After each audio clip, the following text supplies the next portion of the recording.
Olá, vamos falar um pouco sobre filosofia política. Nessa primeira aula, vamos primeiro compreender a palavra política. Política é uma palavra que vem de polis. Polis significa cidade, ou cidade-estado. Então, na Grécia Antiga, as cidades eram independentes uma da outra, portanto, elas eram cidades-estado. Elas tinham as próprias leis, as próprias normas, elas tinham a própria economia, né, e a sua política era independente. Ou seja, cada cidade tinha uma soberania. Ou seja, para ser considerado uma cidade-estado ou nação, é necessário que hajam três coisas. É necessário que haja, óbvio, um povo, um território e a soberania. A soberania no que se refere a poder exercer o próprio poder político. A palavra política, traduzindo ela meio que ao pé da letra, seria aquilo que das coisas da polis, aquilo que é da polis. Ou seja, a política ela trata daquilo que é de interesse da polis, da nação, da cidade-estado. Trazendo isso mais de modo mais, né, ao longo do tempo, trazendo para corta. Dentro do contexto histórico, a gente vai ver a palavra política, né, relacionada com o público. Em latim, público, publicus, né, significa aquilo que é do povo.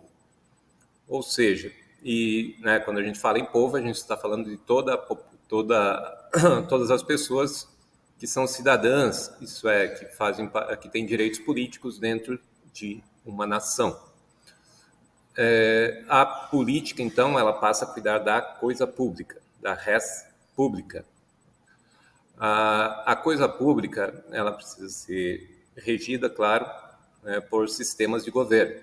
Então, existem várias formas de governo. Resumindo a grosso modo, a gente poderia falar em democracia, a gente poderia falar em monarquia e em aristocracia, né, três formas básicas de governo. Mas nesse primeiro momento é importante a gente assinalar isto.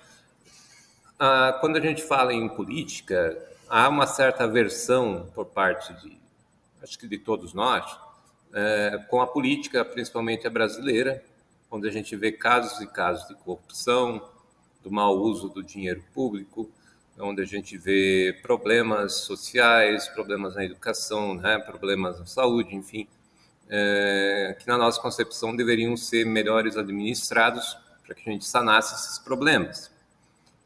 E a gente tem o grande problema no Brasil da corrupção. A palavra corrupção vem do latim corruptus, que inicialmente significava para os romanos algo estragado, algo podre, e foi empregada na política, né, para se referir a alguém que foi corrompido, no sentido de ser subornado, seduzido por interesses privados. Se a política cuida da coisa pública, o oposto de coisa pública é a coisa privada, ou a propriedade privada.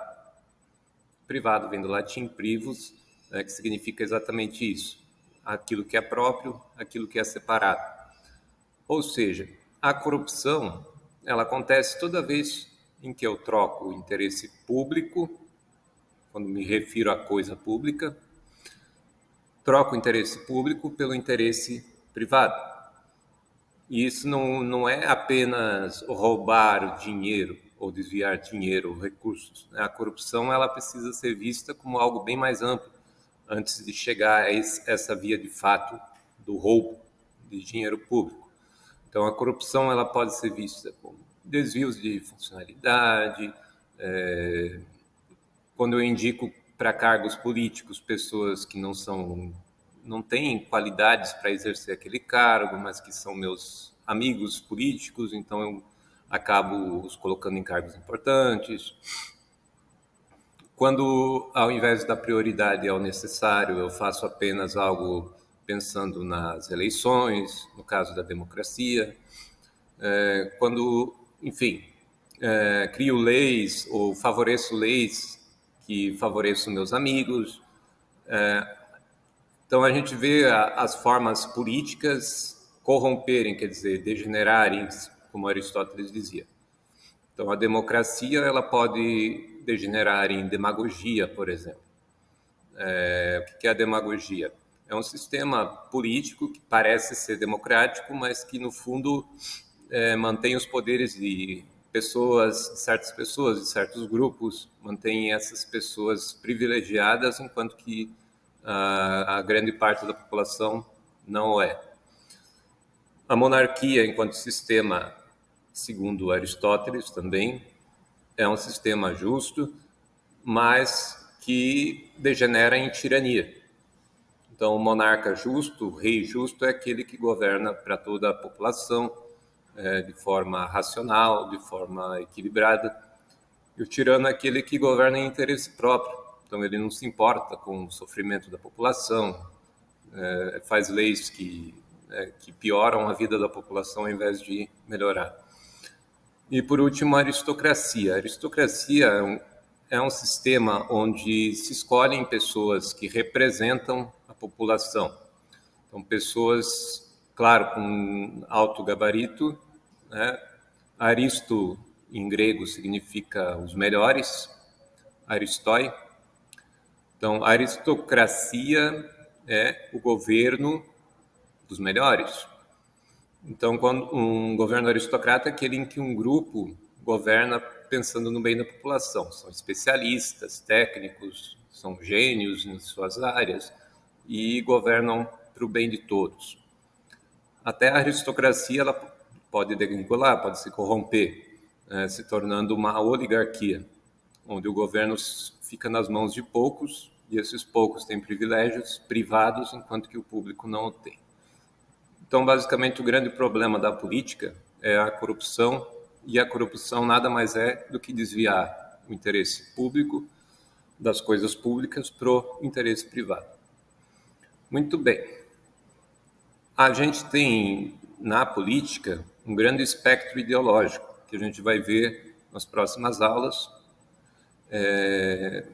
Mas, para irem se antecipando, vou pedir para vocês fazerem um teste, que eu vou deixar aqui no link, para vocês se colocarem, se posicionarem, para terem uma noção de onde vocês estão dentro desse espectro ideológico.